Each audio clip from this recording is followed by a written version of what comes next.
Eh bien, bonjour et merci des suggestions, des recommandations que vous m'envoyez. Si je vous écoutais, je passerai la semaine d'une exposition à l'autre à examiner des œuvres tardives. Mais malheureusement, je ne peux pas faire ça tout le temps. La semaine dernière, je vous ai parlé de cet économiste, David Galenson, qui distinguait deux types d'artistes innovateurs et deux méthodes de création, deux profils de carrière, ou avec plus de souplesse, deux pôles qui rendent possible toutes les positions intermédiaire, toute une gradation de positions. D'une part, l'artiste conceptuel, avec Picasso comme modèle, mais on pourrait penser aussi à Duchamp. Et d'autre part, l'artiste expérimentateur, avec Cézanne comme modèle.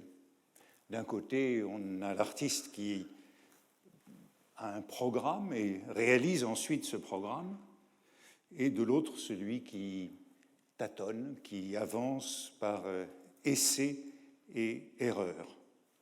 D'un côté, la préconception, de l'autre, l'improvisation. D'un côté, la vitesse, celui qui a préconçu son œuvre peut la réaliser très rapidement, et de l'autre côté, la lenteur, celui qui, peu à peu, dégage son œuvre. Ou encore, l'opposition serait celle de la déduction et de l'induction. Avec ces deux profils, il y a aussi l'idée que l'artiste conceptuel, celui qui conçoit son œuvre avant de la réaliser, l'achève plus facilement, tandis que celui qui l'improvise a beaucoup plus de difficultés à la terminée, à décider qu'elle est terminée. Et si je m'intéressais à cette distinction ou à cette gradation, c'est parce qu'elle a des conséquences importantes justement pour les fins de vie d'artiste. Les artistes conceptuels sont plutôt des artistes jeunes, tandis que les artistes expérimentateurs, eh bien, ce sont ceux qui ont les carrières souvent les plus longues. Le progrès de ces différents profils d'artistes est très différent au fur et à mesure des âges de la vie, et c'est donc pourquoi cela nous concerne. Après vous avoir dit cela la semaine dernière, je me suis demandé, puisque cette distinction des conceptuels et des expérimentaux concerne au fond toutes les activités, aussi bien la recherche que les différents arts, la littérature comme la peinture. Je me suis demandé où je me situais dans cette gradation. Et je crois que je peux donner ce cours comme preuve, sinon de l'innovation, cela on ne sait jamais. Puis l'un d'entre vous ou l'une d'entre vous m'a envoyé une référence à un article où j'ai été traité de gardien du temple au Collège de France. Donc, je ne sais pas si c'est exact, on ne sait jamais. Mais en tout cas, le cours, tel que je le fais, me donne le sentiment que je me situe plutôt du côté de l'improvisation et de l'inachèvement que du côté du programme. Je suis bien incapable de vous donner un programme et je cherche, je tâtonne. Vous m'avez souvent entendu comparer le chercheur et le chasseur, le chien de chasse, et c'était ce qui avait dirigé mon cours sur le chiffonnier il y a quelques années. Je cherche sans trop savoir où je vais, mais avec confiance. Et j'ai toujours été guidé par cette phrase de Pascal, « Tu ne me chercherais pas si tu ne m'avais trouvé ». Je crois qu'il y a une grâce du chercheur qui s'aventure avec foi. Je serai donc plutôt du côté de l'expérimentateur. Et je vais vous dire quelles sont mes lectures depuis la semaine dernière, à travers quoi j'ai chassé. Et ce n'est donc pas encore aujourd'hui que je vous parlerai de la vie de Rancé, comme je vous l'avais promis, et je n'ose plus vous le promettre pour la semaine prochaine. Peut-être que ce sera une leçon posthume. Il faut laisser des leçons posthumes. D'une part, j'ai passé plusieurs jours, depuis mardi dernier, avec les notes de Mallarmé pour un tombeau d'Anatole. Œuvre que je n'avais pas consultée depuis longtemps. C'est une œuvre, ce n'est pas une œuvre, ce sont des notes inachevées. Mallarmé a produit des tombeaux d'Edgar Poe, de Baudelaire, de Verlaine, mais n'a pas su produire un tombeau de son fils, Anatole, après la mort de cet enfant. C'est donc une œuvre de deuil impossible. Et c'est pourquoi elle entrait dans le cadre de mes réflexions sur les fins de la littérature au sens de limites, frontières de la littérature, là où on touche à quelque chose d'impossible. Le Fils n'aura pas son monument. Alors, je voudrais revenir un jour ou l'autre à cette question du tombeau d'Anatole. Nous aurons dans le séminaire un jour ou l'autre Bertrand Marchal, qui doit parler de Mallarmé. Je ne sais pas exactement ce qu'il compte dire.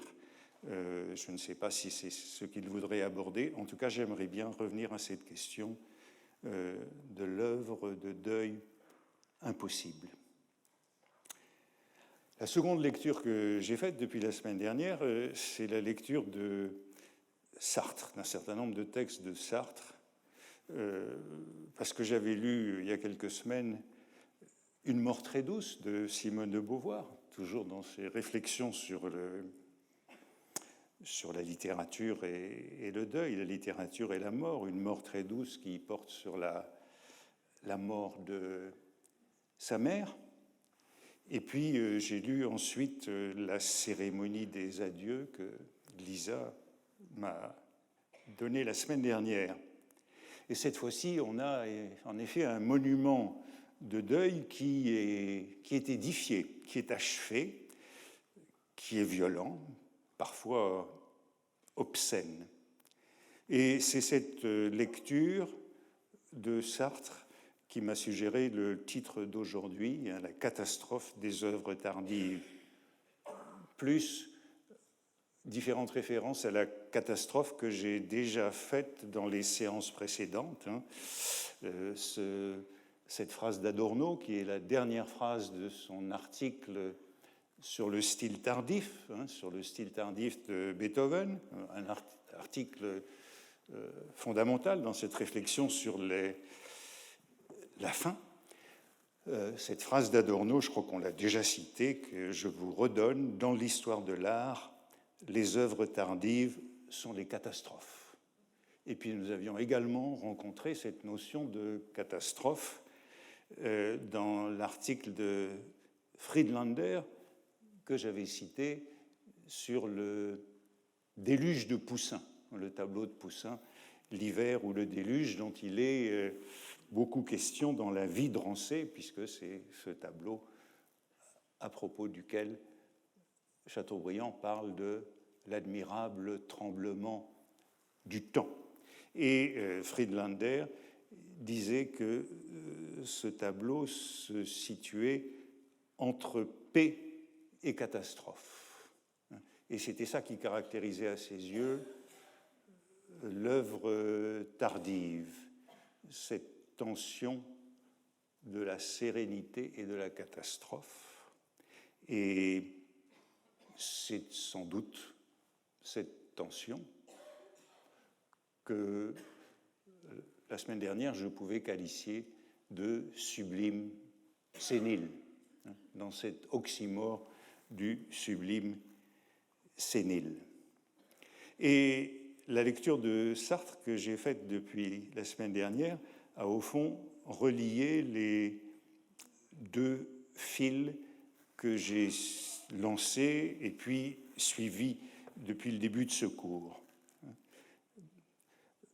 D'abord, la fin de la littérature comme cessation d'activité, comme décision de ne plus écrire ou résolution à ne plus écrire ou acceptation de ne plus écrire. C'est Sartre devenant aveugle à partir de 1973, qui est dans l'incapacité de lire et d'écrire et qui, au fond, accepte ce changement. Et puis, d'autre part, c'est la fin de la littérature comme radicalité de l'œuvre ultime. C'est ça que l'on trouve avec Adorno, avec Friedlander, avec d'autres, l'idée que l'œuvre ultime est une œuvre radicale, qui casse tout, c'est une œuvre de rupture, c'est une œuvre rebelle. Et c'est aussi ce qu'on trouve avec le livre auquel Sartre travaille en collaboration avec Pierre Victor Béni Lévy à la fin de sa vie, L'espoir maintenant, dont les bonnes feuilles sont publiées au moment exact de sa mort, au printemps de 1980. Je voudrais commencer avec le texte de Sartre qui est intitulé « Autoportrait à 70 ans », avec un titre à la Rembrandt.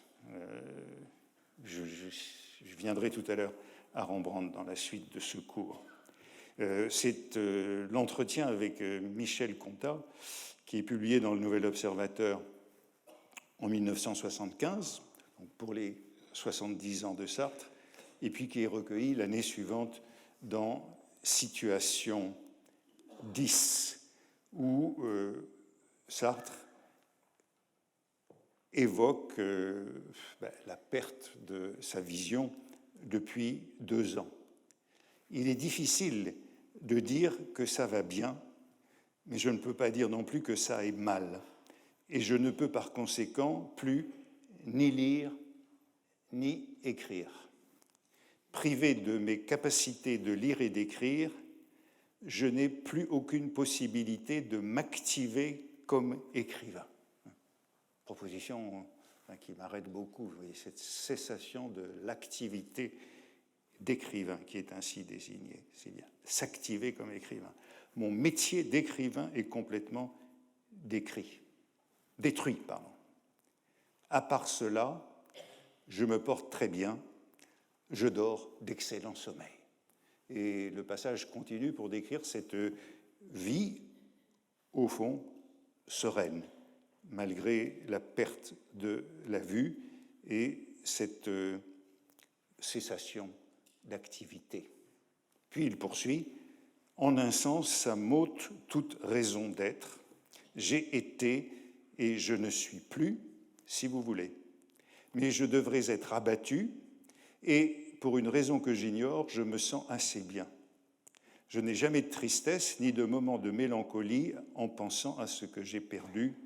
C'est comme ça et je n'y peux rien. Alors, je n'ai pas de raison de me désoler.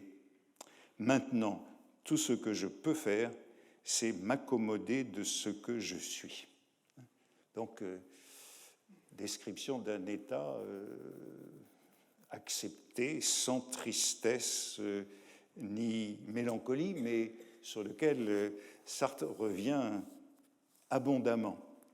Et puis on trouve cette retraite, Sartre décrivant sa retraite, avec beaucoup de détails dans ces pages, telles que je l'évoquais lors de la première leçon, avec Roland Barthes dans son cours sur la préparation du roman, où il y a ces longues pages sur la cessation d'activité, une fois que l'on a décidé de ne plus écrire.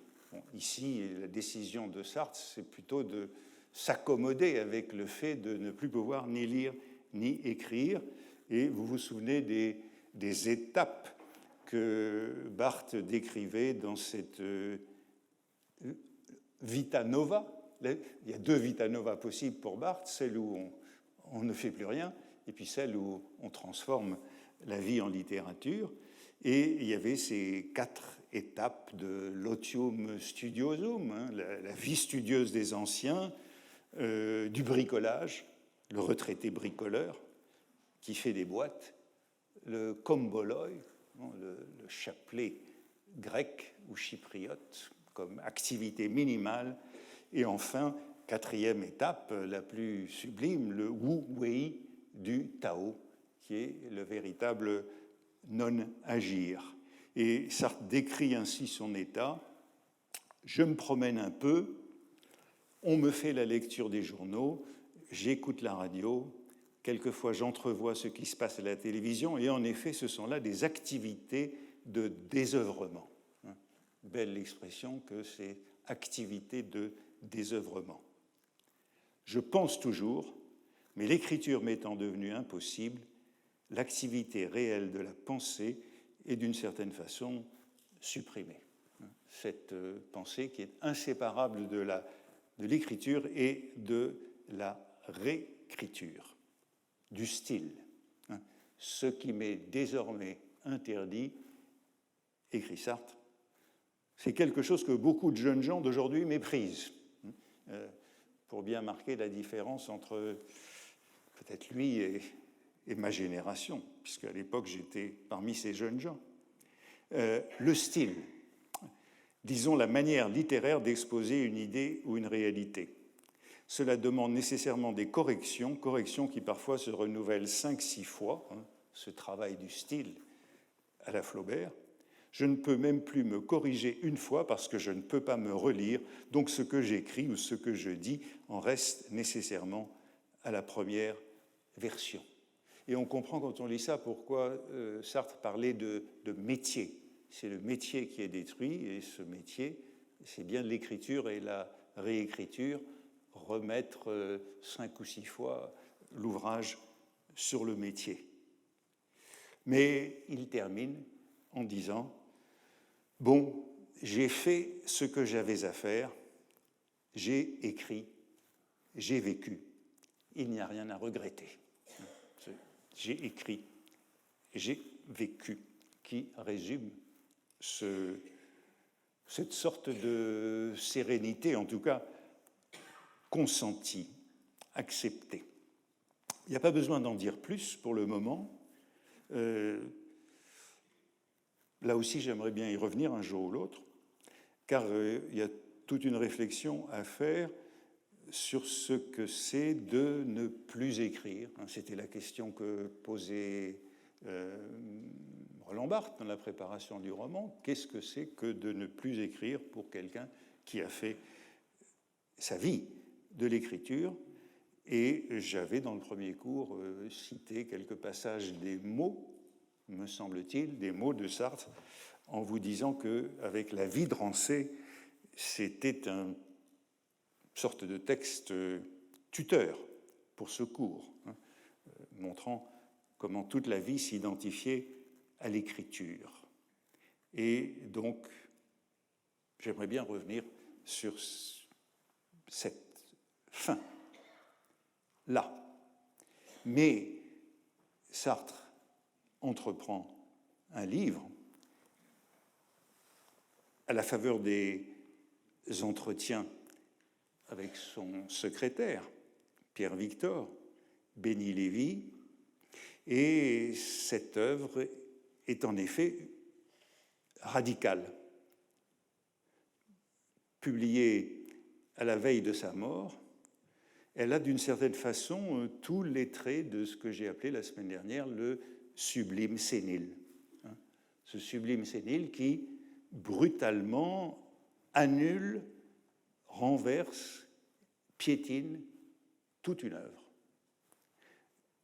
L'être et le néant et critique de la raison dialectique. ces œuvres qui, justement, l'ont rendu aveugle par le travail forcené qu'elles ont exigé sous l'effet du whisky et de la coridrane, dont je vous montrais tout à l'heure une publicité, ce mélange d'aspirine et d'amphétamine, grâce auquel Sartre a pu écrire une œuvre aussi abondante. Mais c'est un thème sur lequel je reviendrai tout à l'heure, pour insister sur le fait qu'au fond, cette maladie et cette mort de l'écriture, c'est une mort du dedans. C'est une mort qui vient du corps et du dedans du corps, et ce n'est pas une mort comme un fil qui serait coupé par les parcs. Et de cette dernière œuvre, de cette œuvre ultime, eh bien, il y a justement une grande querelle d'interprétation qui est assez représentative de manière hyperbolique, de manière exacerbée du débat que l'on peut avoir sur les œuvres tardives. Au fond, suivant deux interprétations de l'œuvre dernière, qui ici sont radicalement antithétiques. Première interprétation, l'œuvre dernière réalise en effet une rupture absolue, une transformation transcendante de ce qui a été fait jusque-là. Et voici par exemple une interprétation de cette une lecture, de cet espoir. Maintenant, de 1980, ces entretiens traduisent une profonde évolution philosophique dans les dernières années de la vie de Sartre, son intérêt extrêmement vif pour le judaïsme, une reconsidération de sa politique, de sa morale, de son ontologie, l'ensemble l'amenant sur des positions étonnamment proches de celles de Lévinas. Ce qui ouvre la question de savoir s'il y a là une rencontre, ou plutôt une influence, enfin agissante grâce à Béni Lévy, ou encore, ce qui serait beaucoup plus sartrien, une rupture, le mot est là, voire une conversion, l'abandon d'une position aporétique au profit d'une nouvelle direction qui intègre et surmonte les difficultés inhérentes à l'ancienne. Donc, première hypothèse, rupture, conversion, transformation profonde qui abandonne toute la philosophie et toute la morale et toute la politique de Sartre jusque-là. Deuxième hypothèse, celle de quelques-uns des proches des temps modernes autour de Simone de Beauvoir, celle d'une manipulation d'un vieillard. Béni Lévy, à l'occasion de ces dialogues, se serait livré à un détournement de vieillard, suivant une expression d'Olivier Todd. Il aurait conduit Sartre à endosser des thèses totalement inattendues de sa part, anti-sartriennes, ce qui s'expliquerait par sa faiblesse alors qu'il était âgé et quasi aveugle face à un interlocuteur qui l'aurait donc emmené où il voulait. Et Simone de Beauvoir commente, puisque c'est sa thèse, cette affaire, Sartre avait toujours choisi de penser contre lui-même, mais pas à ce point-là, tout de même. Mais ce n'avait jamais été pour sombrer dans la facilité. Cette philosophie vague et molle que lui prêtait Victor ne lui convenait pas du tout. Et voici comment Sartre lui-même s'exprime, cette fois-ci c'est dans Libération, sur cette sur cette rupture ou manipulation. Ma situation, ça c'est dans, oui, je viens de vous le dire, dans Libération en 1977, il travaille à cet entretien. Ma situation est quand même curieuse. En gros, j'ai fini ma carrière littéraire. Le livre que nous faisons actuellement est un livre par-delà les choses écrites. On est toujours dans cette idée que c'en est fini, c'est autre chose. Ce n'est pas tout à fait un vivant plus âgé qui parlerait avec toi. Je suis un peu dégagé de mes œuvres. Je veux, avec toi, faire une œuvre qui est par-delà mon œuvre propre. Je ne suis pas mort, en fait. Je mange et je bois, mais je suis mort en ce que mon œuvre est terminée. Mes rapports avec tout ce que j'ai écrit jusque-là ne sont plus les mêmes. Je travaille avec toi, tu as des idées qui ne sont pas les miennes et qui me feront aller dans certaines directions où je n'allais pas, donc je fais quelque chose de neuf. Je le fais comme une dernière œuvre et en même temps comme une œuvre à part. Donc, on retrouve bien ces expressions d'œuvre dernière, de dernière œuvre dont je parlais dans les séances précédentes. Œuvre à part, donc c'est autre chose, il y a cette dimension de rupture et de transcendance qui n'appartient pas à l'ensemble, quoique naturellement ayant des traits communs, la saisie de la liberté, par exemple. Donc vous voyez qu'il y a la tension entre ces deux interprétations possibles, manipulation ou rupture, sénile ou sublime, ou bien sublime, sénile, selon cet oxymore que je développais la semaine dernière. Et puis il y a l'idée que, au fond, dans cette sérénité, Sartre aurait pu choisir sa maladie. C'est une hypothèse envisagée par moments par Simone de Beauvoir, choisir sa maladie pour ne pas faire le 4e volume du Flaubert sur Madame Bovary, pour sortir de l'impasse dans laquelle il se trouvait. Et cette cécité venant comme, je ne dirais pas une bénédiction, mais en tout cas comme quelque chose qui le forçait au repos.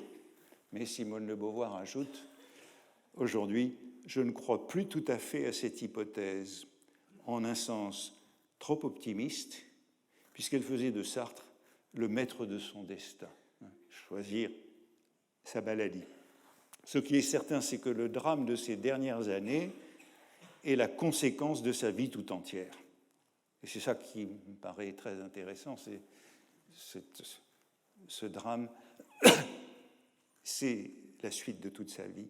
C'est à lui qu'on peut appliquer le mot de Rilke, « Chacun porte sa mort en soi comme le fruit de son noyau », où on retrouve cette idée que la mort ne vient pas du dehors, ce n'est pas un fil qui est coupé, mais qu'elle fait partie de la vie. Et je reviendrai à cette hypothèse tout à l'heure à propos des œuvres de Rembrandt. Chacun porte sa mort en soi comme le fruit son noyau. Sartre a eu le déclin et la mort qu'appelait sa vie, et c'est pourquoi peut-être il les a si calmement acceptés. Bon, là aussi, j'aimerais bien y revenir, car vous voyez bien qu'on assiste à l'exacerbation de ce problème de l'œuvre tardive, de la valeur de l'œuvre tardive. Tout ou rien. Soit elle est transcendante, supérieure, elle est dernière au sens d'héroïque, d'apothéotique, et donc bien sublime, soit elle ne vaut rien, elle est simplement sénile. Et c'est le problème qui se pose souvent, à propos des posthumes. Et vous vous souvenez de ce que je disais de Raskin à propos des derniers Turner, souvent aujourd'hui réhabilités, mais que Raskin considérait comme les effets de la sénilité. Mais je reviens au modèle heureux, le modèle euphorique. Le modèle euphorique, on l'a vu, c'est celui de l'artiste expérimental ou expérimentateur, c'est celui de Cézanne. Chez l'artiste expérimentateur, il y a place pour cette créativité âgée, parce qu'il travaille dans l'incertain, graduellement. Aujourd'hui, on dit incrémentalement. Et cette créativité est d'autant plus puissante qu'elle vient tard, avec l'expérience et la maîtrise. Et il y a beaucoup de pages de Cézanne à la fin de sa vie, écrivant par exemple, un an avant sa mort, « Mon âge et ma santé ne me permettront jamais de réaliser le rêve d'art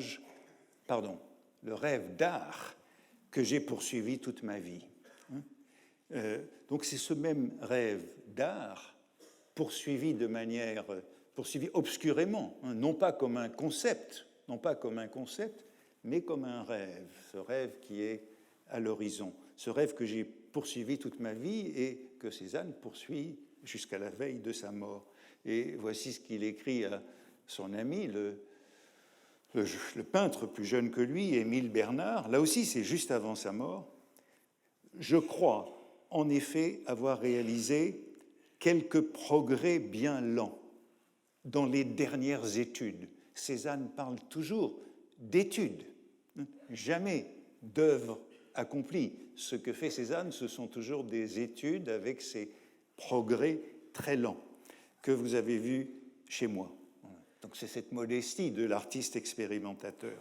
Il est toutefois douloureux d'être obligé de constater que l'amélioration qui se produit dans la compréhension de la nature au point de vue du tableau et du développement des moyens d'expression soit accompagnée de l'âge et de l'affaiblissement du corps.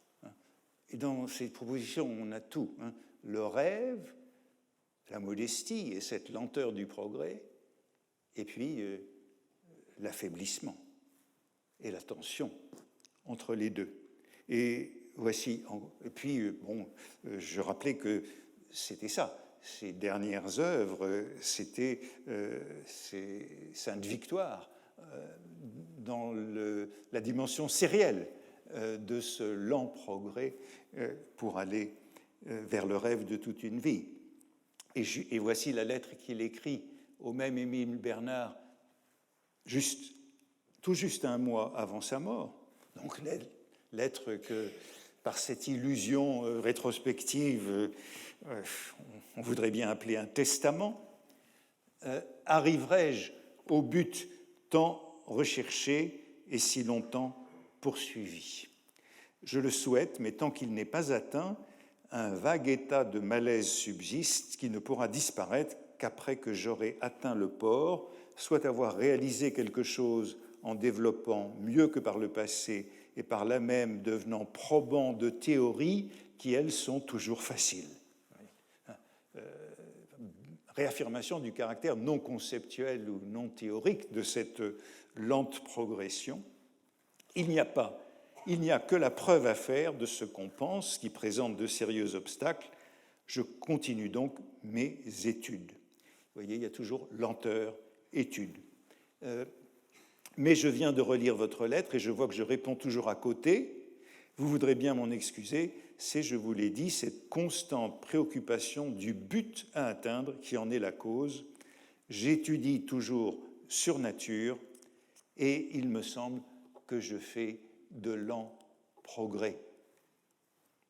Mais un peu plus bas, je suis vieux, malade, et je me suis juré de mourir en peignant plutôt que de sombrer dans le gâtisme avilissant qui menace les vieillards qui se laissent dominer par des passions abrutissantes pour leur sens.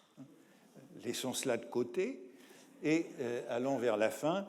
Vous m'excuserez de revenir sans cesse au même point, c'est bien ça cette obsession, mais je crois au développement logique de ce que nous voyons et ressentons par l'étude sur la nature, quitte à me préoccuper des procédés ensuite, les procédés n'étant pour nous que de simples moyens pour arriver à faire sentir au public ce que nous ressentons nous-mêmes et à nous faire agréer. Les grands que nous admirons ne doivent avoir fait que ça. Belle chute de cette lettre sur le vieux Cézanne, progressant lentement et énonçant cette admiration pour les grands, dont il n'est pas revenu à un mois de sa mort. On peut donc dire que l'artiste expérimentateur peut expérimenter jusqu'à la fin, et qu'en revanche, il y a peu de découvertes tardives des innovateurs conceptuels, parce que l'expérience accumulée par eux freine les ruptures radicales, à moins qu'ils soient en mesure de produire une succession de coups, comme Picasso ou comme Duchamp.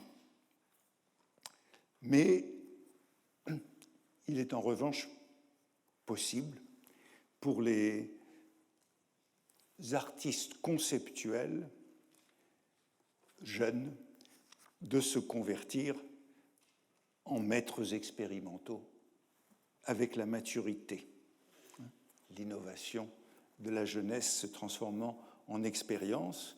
Et l'un des exemples qui montre cette possibilité, cette capacité de passer de l'un à l'autre, du conceptuel à l'expérimental, il me semble qu'on peut le trouver avec l'évolution de ces deux Manet, Olympia, le déjeuner sur l'herbe, de 1863, lorsque Manet a une trentaine d'années, qui sont des œuvres manifestes, des propositions, des œuvres qui font scandale, et puis un bar aux Folies Bergères, œuvre tardive, pour ainsi dire, dernière œuvre majeure, en 1880-1882, d'un artiste qui est déjà très diminué par la maladie et qui est conscient du peu de vie qui lui reste lorsqu'il fait ce dernier grand tableau. Après, il y a beaucoup de fleurs, mais plus de grand format. Et ce tableau qui est souvent considéré justement comme un testament pictural, même par ces critiques qui résistent à l'illusion intentionnelle, l'illusion biographique. D'un côté, le fini et la perspective, de l'autre, l'impressionnisme, et puis sur ce tableau, tous les débats sur la perspective faussée qui fait qu'on voit à droite la serveuse des Folies Bergères de dos.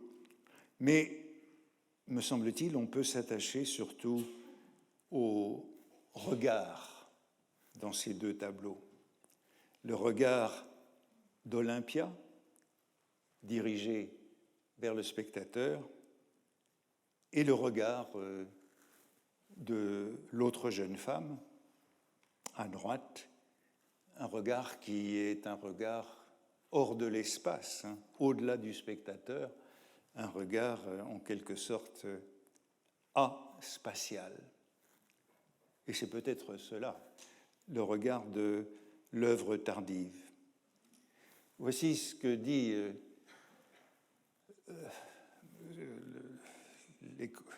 Gellenson, l'économiste dont je vous parlais, c'est ma traduction en bas, elle est donc sans doute un peu hâtive. S'il n'est pas impossible que des artistes conceptualistes puissent se convertir graduellement en expérimentalistes, il est peu vraisemblable que des artistes expérimentalistes puissent devenir des conceptualistes. La logique de cette prédiction est que l'accumulation d'expérience et de savoir peut permettre à une manière déductive précoce de penser, de se développer en une manière inductive plus nuancée, mais qu'il est beaucoup plus difficile que l'incertitude et la complexité d'un artiste qui adopte d'abord une approche inductive puissent se transformer avec succès en la certitude et la simplicité d'une pensée déductive.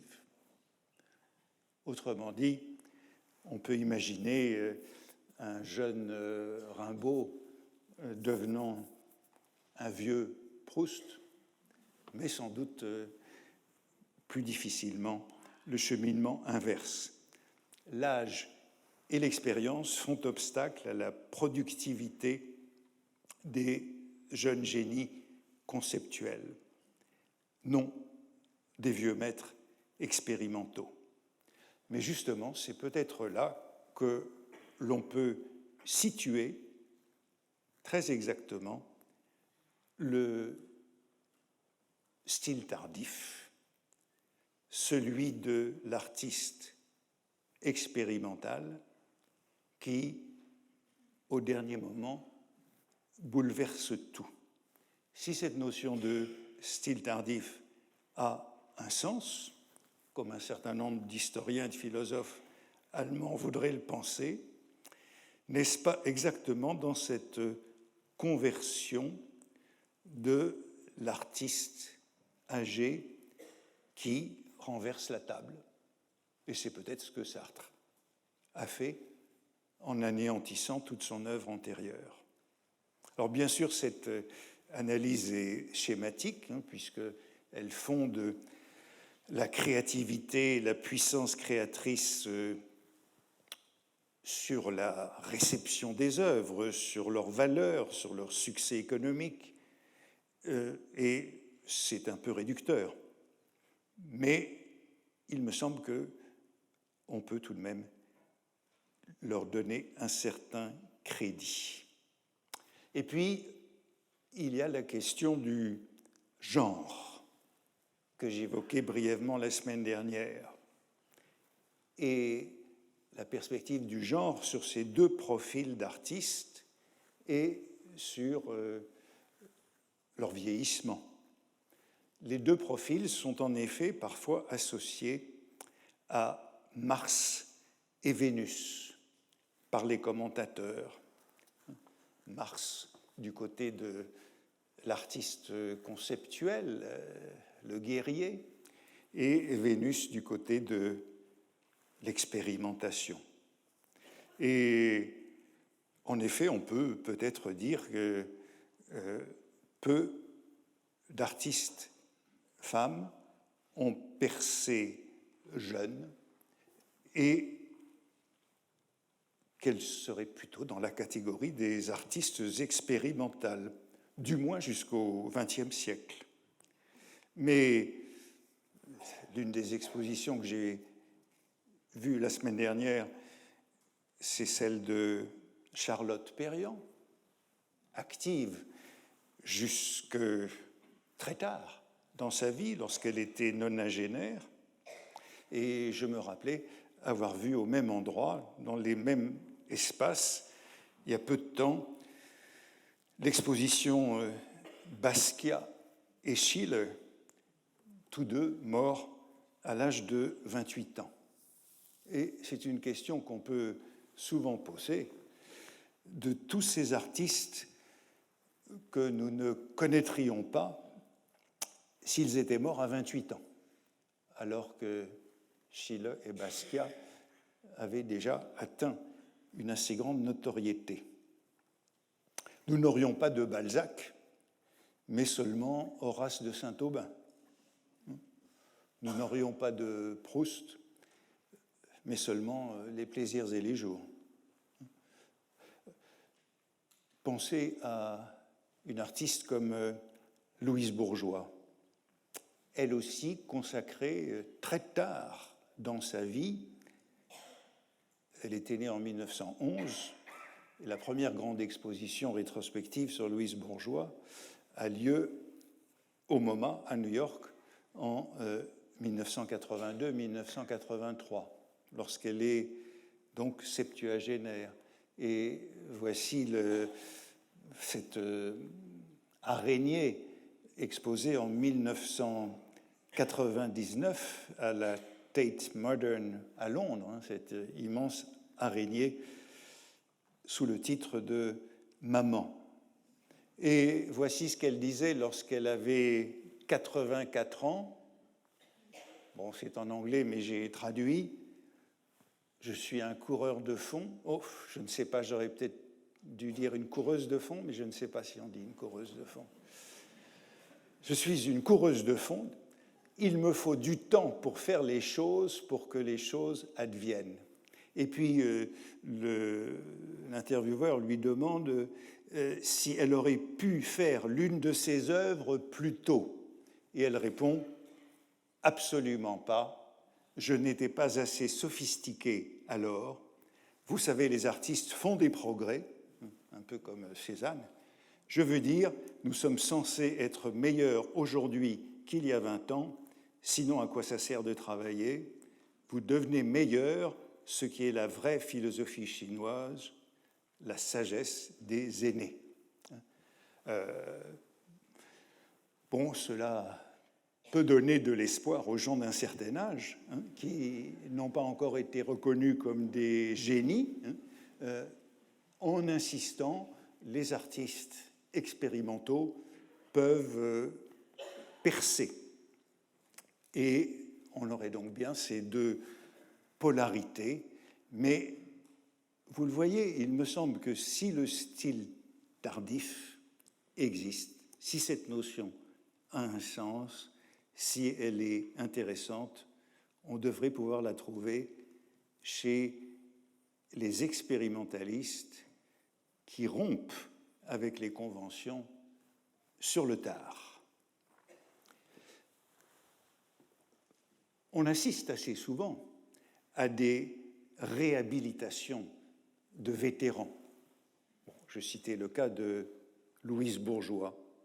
Il me semble que c'est un phénomène que j'ai souvent observé au cours de ma vie.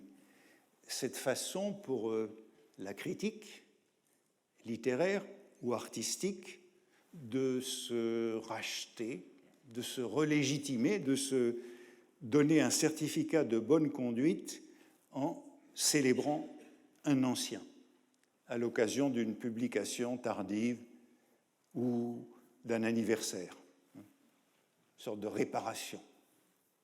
C'est ce qu'on appelle aujourd'hui un comeback.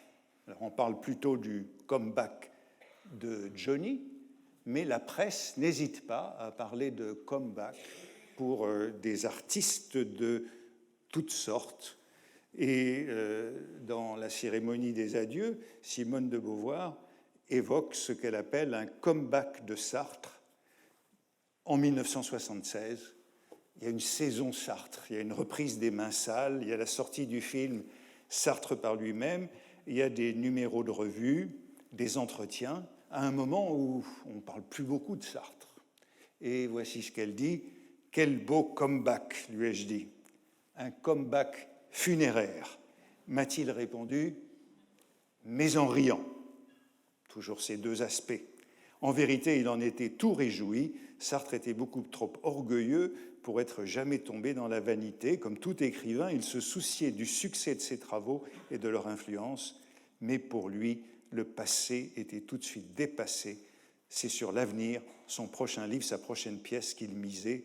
Maintenant, il n'attendait plus grand-chose de l'avenir. Et tout en bas, il considérait son œuvre comme achevée. C'est à travers elle qu'il pouvait être reconnu comme il le souhaitait. Il y a donc l'idée de ce comeback toujours possible, et il me semble que l'écrivain qui peut-être nous donne le plus d'espoir en ce sens, c'est Hokusai, l'artiste japonais dont le propos est bien connu. Le voici rapporté, cité par Edmond de Goncourt dans son livre sur Hokusai, l'art japonais au XVIIIe siècle. Depuis l'âge de 6 ans, j'avais la manie de dessiner la forme des objets. Vers l'âge de 50 ans, j'avais publié une infinité de dessins. Mais tout ce que j'ai produit avant l'âge de 70 ans ne vaut pas la peine d'être compté. C'est à l'âge de 73 ans que j'ai compris à peu près la structure de la nature vraie, des animaux, des herbes, des arbres, des oiseaux, des poissons et insectes. Par conséquent, à l'âge de 80 ans, j'aurais fait encore plus de progrès. À 90 ans, je pénétrerai le mystère des choses. À 100 ans, je serai décidément parvenu à un degré de merveille. Et quand j'aurai 110 ans, chez moi, chaque point, chaque ligne, tout sera vivant. Je demande à ceux qui vivront autant que moi de voir si je tiens parole. Écrit à l'âge de 75 ans, par moi, autrefois Hokusai, aujourd'hui Guakyo Rojin, le vieillard fou de dessin, puisqu'à chaque époque, Hokusai changeait de nom ou de pseudonyme. C'est dans la préface des 100 vues du mont Fuji, et on peut se demander si c'est un témoignage d'optimisme ou de folie que cette illusion de jeunesse et de progrès.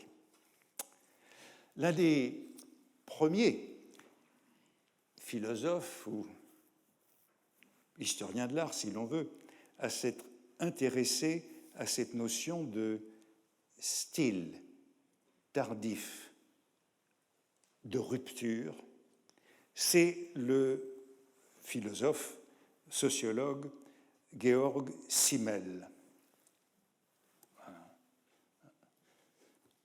un intellectuel très original, dont je connaissais un certain nombre de textes, y compris le plus fameux, La philosophie de l'argent, mais qui a écrit surtout et toujours de manière très originale. On le rapproche parfois de Walter Benjamin ou encore de Siegfried Kracauer, qui a été son élève. Mais j'ignorais jusqu'à ces jours-ci le court article qu'il a écrit sur la scène de Léonard de Vinci, l'Ultima Cena, la fresque qui se trouve dans le réfectoire du couvent dominicain de Santa Maria delle Grazie à Milan. Cet article, c'est un article très court. Il fait 4 pages. Je vous ai dit, tous ces articles sur le style tardif, ce sont toujours des essais très courts.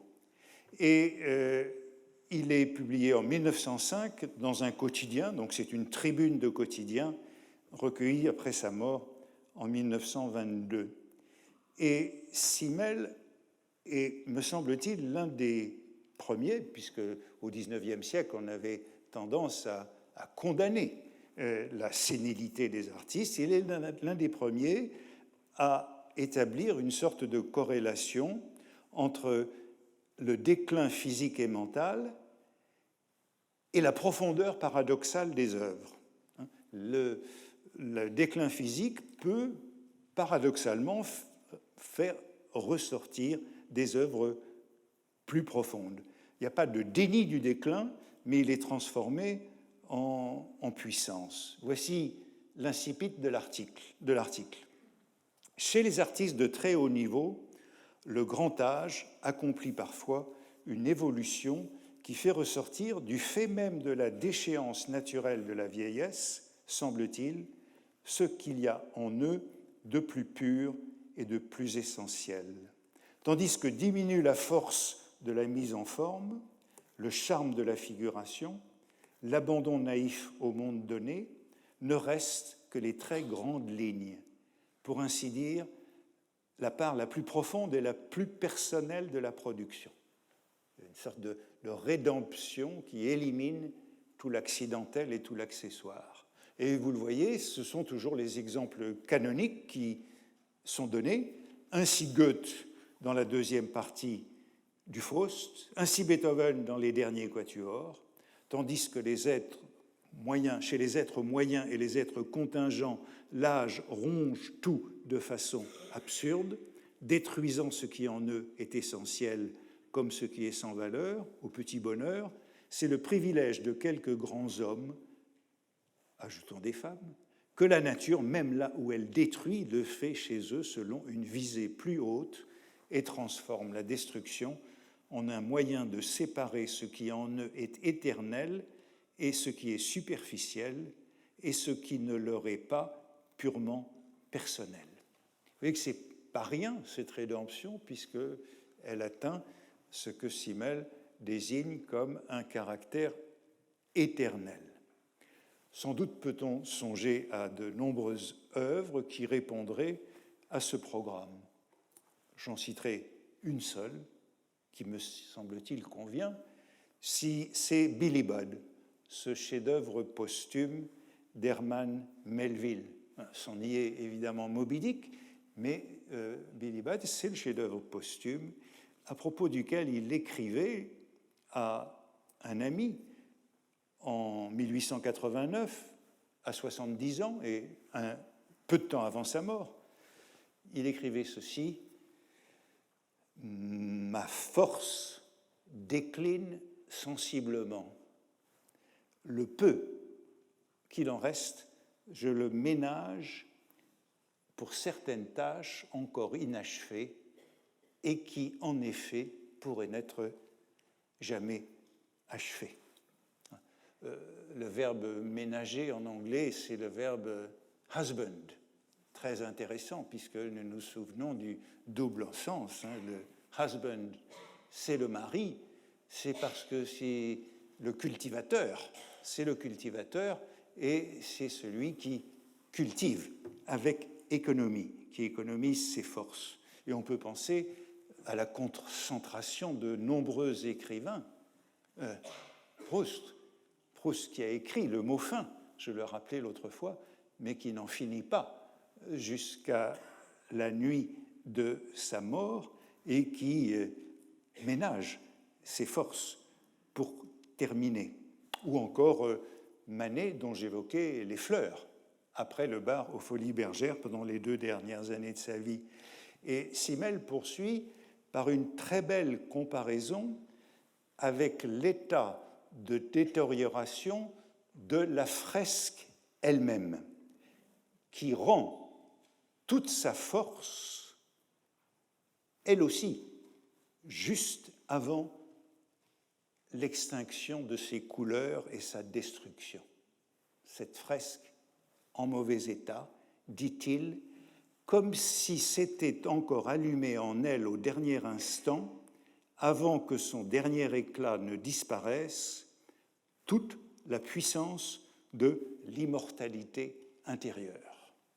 Cette fresque qui est au bord de l'effacement rend son immortalité intérieure, comme l'artiste, à la fin de sa vie, nous dit-il, Léonard, rend cette immortalité intérieure.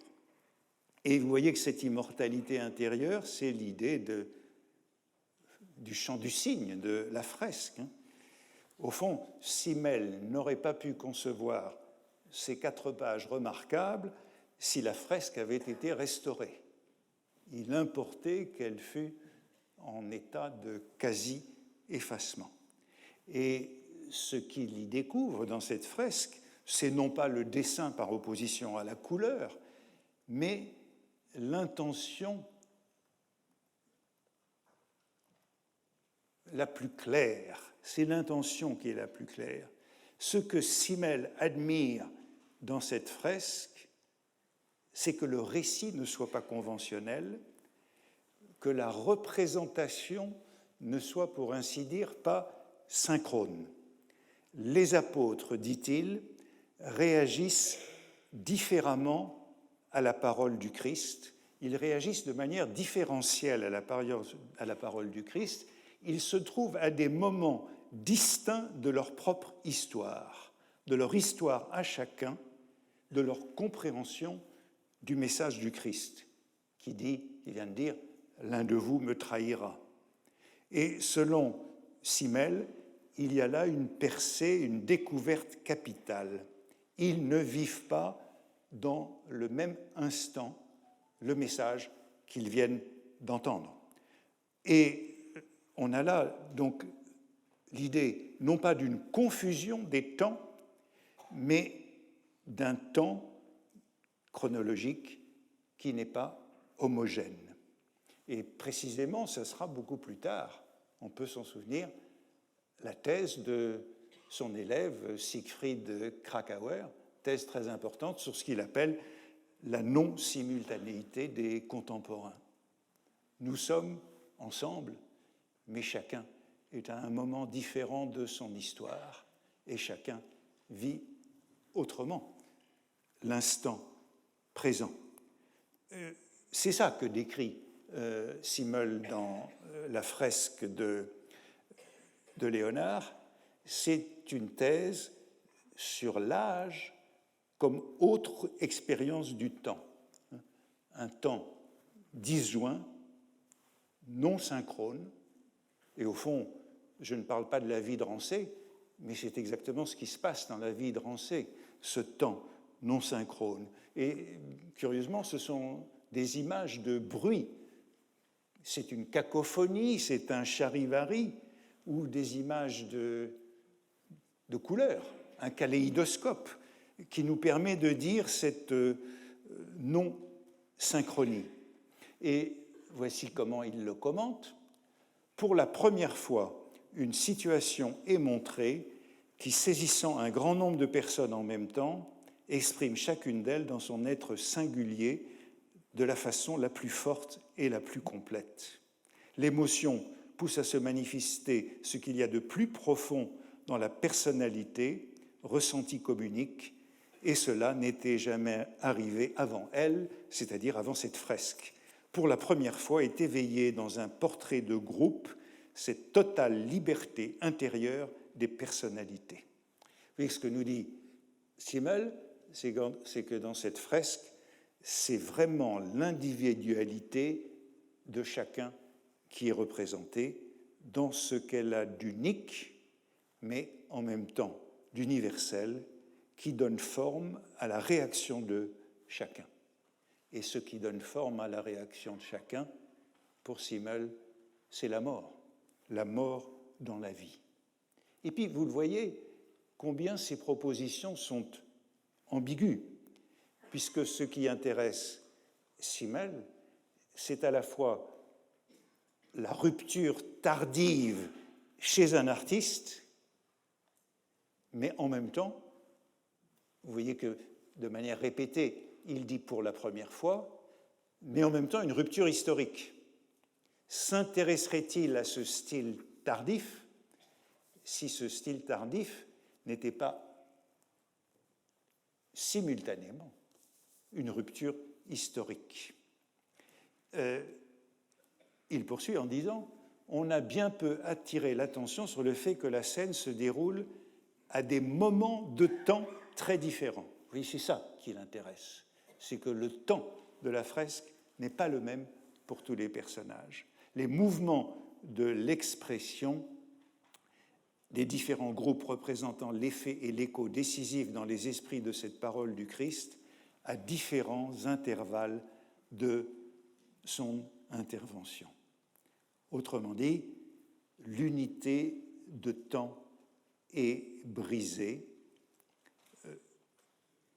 et là aussi, peut-être peut-on penser à un certain nombre de thèses de Walter Benjamin par la suite. Mais vous voyez qu'il faut insister sur ce caractère ambigu. Ce qui l'intéresse, c'est une tardivité individuelle, mais en même temps, ce qui est, au fond, une précocité historique, puisque c'est, à ses yeux, le passage du Quattrocento à la Renaissance. Mais vous voyez quelle est la thèse. Les deux ruptures sont inséparables dans l'esprit de Simmel. Et puis je crois que c'est la même chose chez Adorno.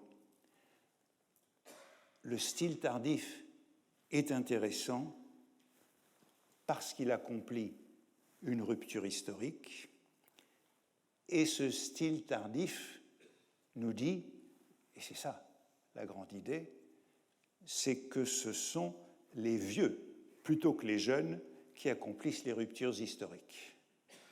Les ruptures historiques sont accomplies par le style tardif des grands artistes. Au fond, il y a deux types d'audace ou de désinvolture à distinguer, celle du jeune, Rimbaud ou Basquiat, qui a tout à gagner, et celle du vieux, dont on peut dire à la fois qu'il a tout à perdre et qu'il n'a plus rien à perdre. C'est la hardiesse de la vieillesse. La compétition, le vrai combat, est alors contre soi-même. C'est ce que Baudelaire dit de Delacroix, qui se bat contre lui-même, contre les conventions auxquelles il a lui-même contribué. Et c'est peut-être pourquoi on peut comprendre, il faudrait que j'arrête, mais je continue quelques minutes, c'est pourquoi on peut comprendre qu'il y a si peu d'artistes, ou même pas d'artistes français dans le canon des stylistes tardifs. Même pas Victor Hugo, dont il sera question tout à l'heure et qui a pourtant vécu très vieux. Mais il n'apparaît jamais dans le canon des stylistes tardifs, à cause, me semble-t-il, du mythe de la révolution poétique et esthétique. Ce sont les jeunes qui font les révolutions. Alors que dans le modèle allemand, tel qu'il est développé par Simmel ou Adorno, ce sont les vieux. C'est le Goethe du second Faust, c'est le Beethoven des derniers quatuors. Dans la culture française, me semble-t-il, on pourrait dire que tout cela est lié au statut différent du bourgeois. Dans la culture française, comme Sartre le rappelle, justement dans les entretiens que je lisais ces jours-ci, le bourgeois est un salaud. Dans la culture allemande, il est un héros. Sartre dit « Je jugeais que les bourgeois étaient des salauds » et je n'ai cessé de m'adresser précisément aux bourgeois pour les traîner dans la boue. Tandis que pour un Goethe, tel que Simmel et Adorno l'analysent, eh bien, au fond, c'est le notable qui se rebelle tardivement contre soi-même. C'est un peu cela, la Vita Nova de Barthes, une fois au Collège de France. Vous voyez que ce sont quelques pages, 4 pages, il fait 4 pages cet article de Simmel, elles sont tout à fait importantes, et on y trouve les traits essentiels du style tardif qui seront repris partout.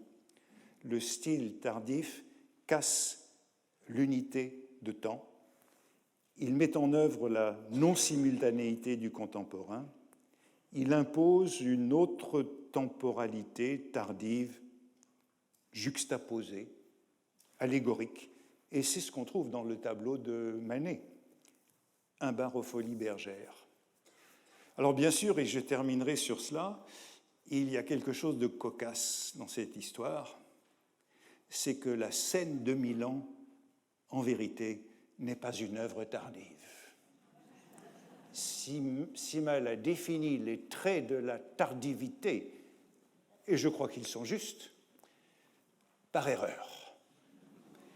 Par erreur, la scène est peinte par Léonard lorsqu'il n'a pas 50 ans, et il vivra encore 20 ans. Et le malentendu vient sans doute de Goethe qui avait déjà parlé de la scène, et à peu près dans les mêmes termes que Simmel. Voici ce que disait Goethe de cette scène. C'est un passage bien connu. Considérons la scène où Léonard a représenté 13 personnages, depuis le jeune homme jusqu'au vieillard, L'un résigné, l'autre effrayé. Donc on a déjà, vous voyez, ces différences de réaction des individus. 11 émus et irrités par la pensée d'une trahison domestique. On passe de la tenue la plus douce et la plus modeste jusqu'à la passion la plus violente. S'il fallait prendre tout cela dans la nature, quelle attention de tous les moments, quel temps ne serait pas nécessaire pour trouver tant de détails et en former un ensemble. Il n'est donc pas invraisemblable que l'artiste ait travaillé 16 ans à cet ouvrage. C'est sans doute là d'où vient le contresens de Simmel sur les 16 ans.